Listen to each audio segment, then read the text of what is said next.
channel Bahagia Dunia Akhirat. Klik like, subscribe dan tekan loncengnya.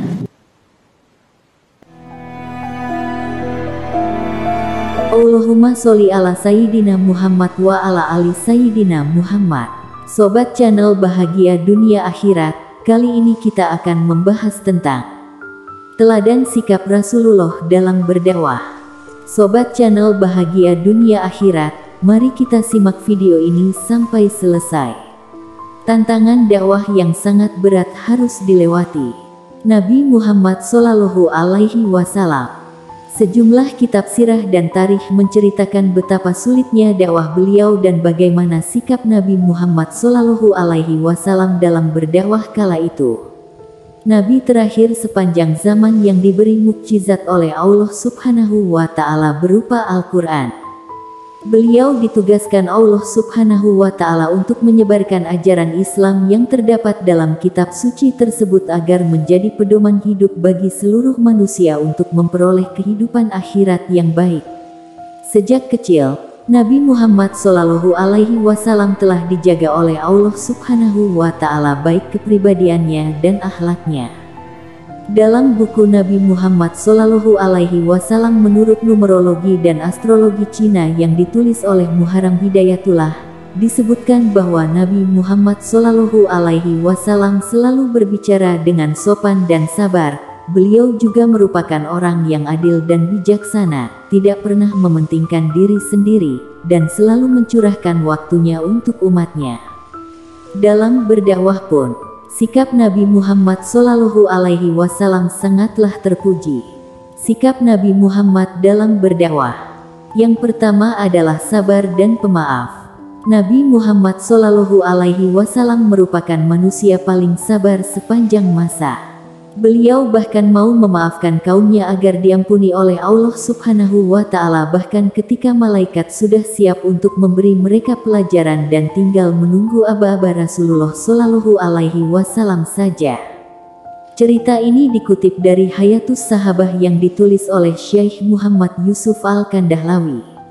Dalam hadits Al-Bukhari, suatu saat istri Nabi Shallallahu Alaihi Wasallam pernah bertanya kepadanya hari yang lebih keras daripada saat perang Uhud. Nabi Shallallahu Alaihi Wasallam pun menjawab, yaitu saat beliau menyeru kepada Ibnu Abdi Yalail bin Abdi Kalal, namun dirinya tidak memenuhinya. Nabi Muhammad Shallallahu Alaihi Wasallam pun pulang dengan keadaan pucat dan akhirnya pingsan. Bangun dari pingsannya, pandangannya tertuju pada awan yang melindunginya. Di atas awan itu, sudah ada Jibril yang sudah mendengar bahwa kaum Nabi Muhammad Shallallahu Alaihi Wasallam menolaknya. Allah Subhanahu wa Ta'ala juga sudah mengutus malaikat gunung yang siap menimpakan gunung untuk meluluhlantahkan tempat itu. Namun Nabi Muhammad Shallallahu Alaihi Wasallam dengan sikap pemaafnya dan kesabarannya, menolak tawaran tersebut. Rasulullah Shallallahu Alaihi Wasallam bersabda, "Aku justru berharap agar Allah mengeluarkan dari keturunan mereka orang-orang yang menyembah Allah semata dan tidak menyekutukan sesuatu pun dengannya." Yang kedua adalah lemah lembut dalam menyampaikan dakwahnya. Dikutip dalam buku Dakwah Humanis karya Ihsan Habibi, Nabi Muhammad Shallallahu Alaihi Wasallam sebagai pendakwah agama Islam yang memiliki sikap lemah lembut dalam dakwahnya. Kelemah lembutan ini merupakan rahmat dari Allah Subhanahu wa Ta'ala yang dilimpahkan pada Rasulullah Shallallahu Alaihi Wasallam dan hamba-hambanya.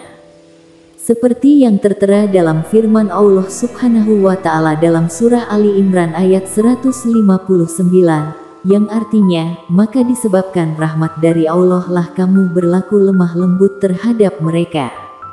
Sekiranya kamu bersikap keras lagi berhati kasar, tentulah mereka menjauhkan diri dari sekelilingmu.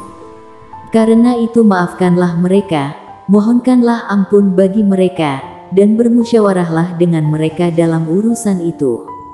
Kemudian apabila kamu telah membulatkan tekad, maka bertawakallah kepada Allah. Sesungguhnya Allah menyukai orang-orang yang bertawakal kepadanya.